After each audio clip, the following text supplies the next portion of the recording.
Olá pessoal, tudo bem? Aqui o Tomás Duarte do People Centric, passando aqui para trazer mais um conteúdo de alta curadoria para vocês. E eu vou trazer aqui agora, hoje, uma apresentação que eu fiz ontem para empresa de tecnologia chamada Solidis. O pessoal lá me convidou para fazer uma apresentação sobre práticas, tendências e riscos para a experiência do cliente em 2025, né? Para quem trabalha com sucesso do cliente, experiência do cliente, gestão de clientes, relacionamento com o cliente, atendimento ao cliente, encantamento de cliente, por aí vai.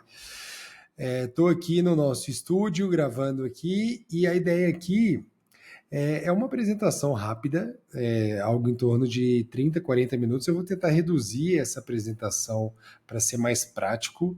O fato é que ficou bem interessante esse conteúdo e o quanto que a gente consegue, de fato, ter boas perspectivas sobre práticas, tendências e riscos para 2025. Eu sou cofundador aqui da Track, né, uma empresa que mede indicadores da experiência do consumidor. Há 13 anos, a gente faz monitoramentos desses indicadores em canais digitais, gerando uma série de insights para que as empresas corrijam sua rota relacionada a pontos de dor da jornada do cliente. Né? Legal. Então vamos começar aqui. Essa é uma apresentação totalmente baseada em vídeos. Então, entrando aqui no primeiro slide, vai começar aqui agora, 3, 2, 1 e pronto. Esse é um estudo bem legal do CX Trends, de uma empresa de pesquisa americana. Deixa eu ter pausando aqui, ó, pronto. Todo ano ela faz dizendo que existe uma grande quantidade de dinheiro na mesa, né? 3,8 bilhões de dólares é a expectativa de risco colocado, né, em virtude de experiências ruins. Então, as empresas que de fato não conseguem fechar a conta, né, não investem na experiência do cliente, elas acabam perdendo a oportunidade de fechar a conta. Né? Esse, na verdade, é o recado. Então, o custo de experiência ruim enseja numa perda de receita, seja através da aquisição de clientes em novas vendas, até mesmo na retenção de clientes. Por isso que a gente fala muito do chamado saldo de retenção de clientes, né?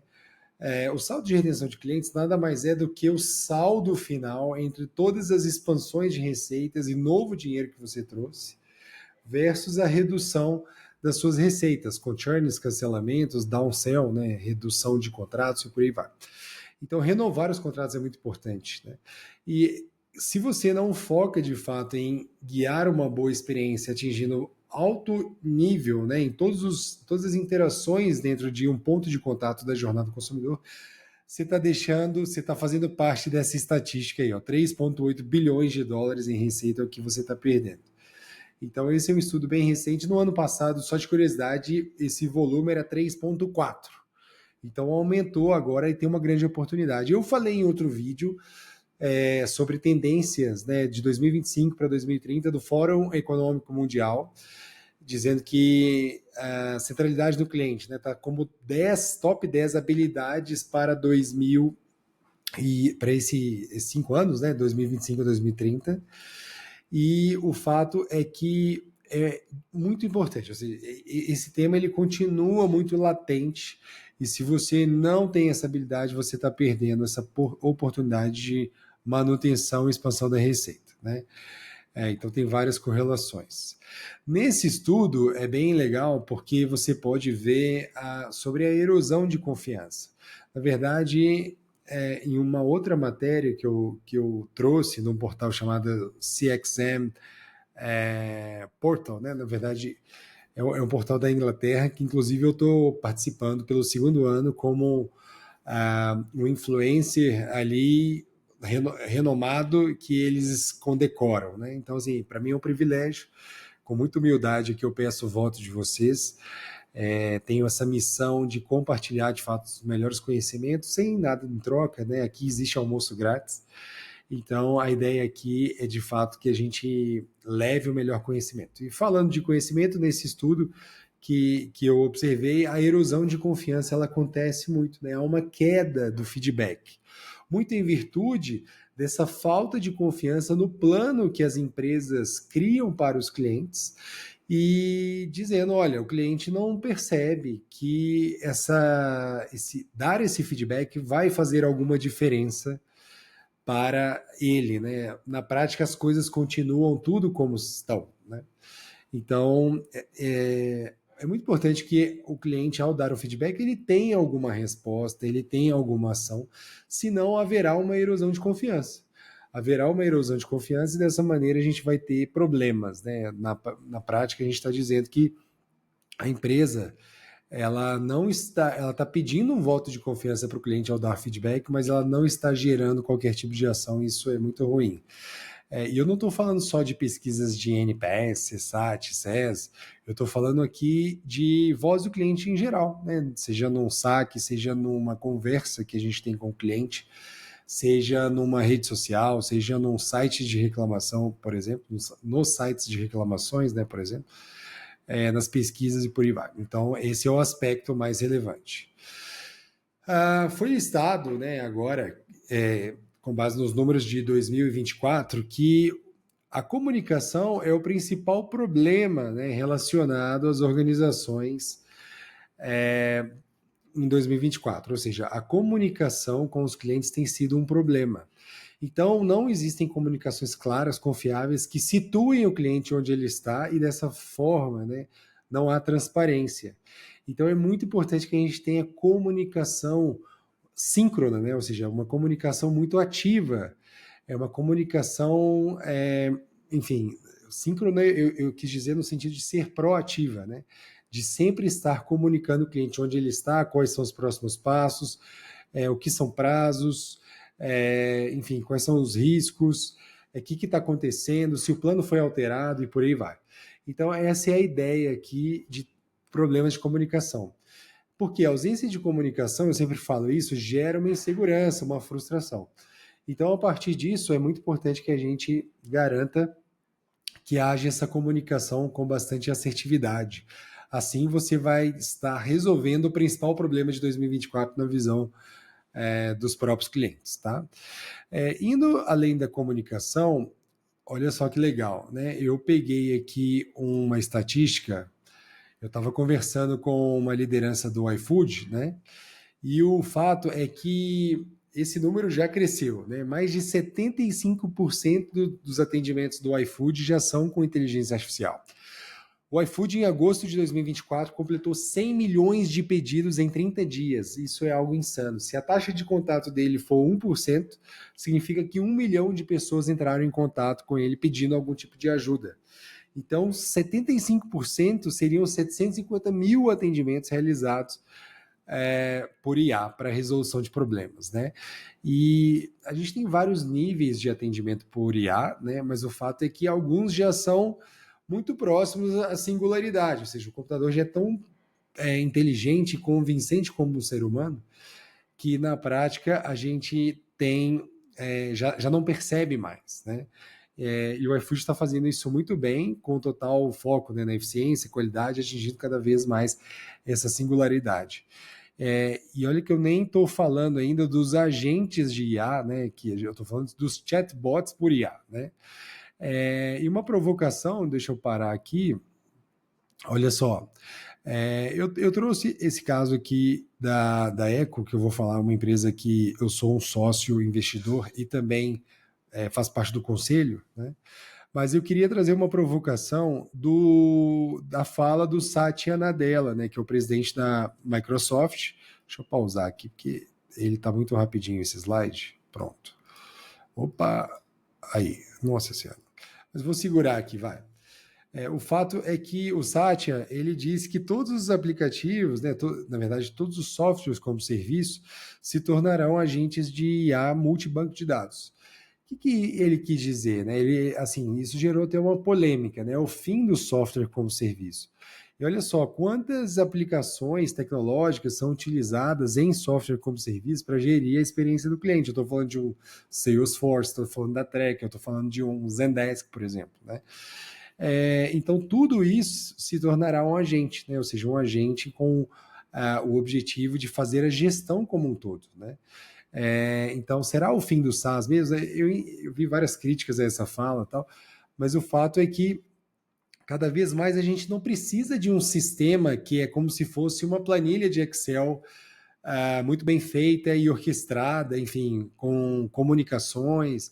Agora a gente vai ter uma conversa com um agente que ele vai saber tudo sobre os nossos clientes, ele vai saber gerar relatórios, ele vai saber é, todos os aspectos de múltiplas fontes de dados, né, múltiplos bancos de dados, e dessa forma, até mesmo um BI, né, um Tableau, um Power BI, você vai simplesmente conversar com ele, né? Então, isso está cada vez mais poderoso, né? E dessa forma, isso permite que as empresas se tornem cada vez mais rápidas, inteligentes e com menos burocracia, reduzindo inclusive a necessidade de capacity e eficiência. Quando a gente fala de exemplos, né, eu trouxe o exemplo dessa empresa que eu falei que eu sou sócio investidor, que é a Echo. Né? A Echo é uma empresa de monitoria de qualidade para inteligência artificial. Ela faz a interpretação de voz e texto para garantir que haja qualidade nas interações humanas, né? Então, existem pessoas que atendem outras pessoas e dessa forma, até mesmo inteligências artificiais que atendem outras pessoas, mas a Echo ela faz essa monitoria de qualidade com inteligência artificial avançada. É como se fosse um agente fiscalizando ali, fazendo essa monitoria de qualidade para centenas de requisitos que ele consegue ouvir, ler em milésimos de segundo e gerar pontuações, gerar coaching, né? Ele gera até mesmo treinamento, feedbacks, análises, né, sobre todas essas interações humanas. E a Echo tem, enfim, crescido bastante, é uma empresa muito legal, vale a pena conferir. Falando de uma tendência super relevante, né, é a vertical IA. Eu até fiz um vídeo aqui no canal People Centric sobre isso.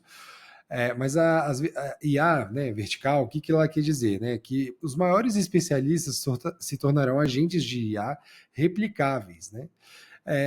Na prática, a gente primeiro viu a primeira onda de IA, que é a onda relativa a processamento de linguagem natural e entendimento da linguagem natural. O Natural Language Processing, né, processamento de linguagem natural, e Natural Language Understanding, né, entendimento da linguagem natural. É o GPT clássico ali, inclusive gratuito, você tem lá a aplicação que você pode conversar e ela é generalista. Né?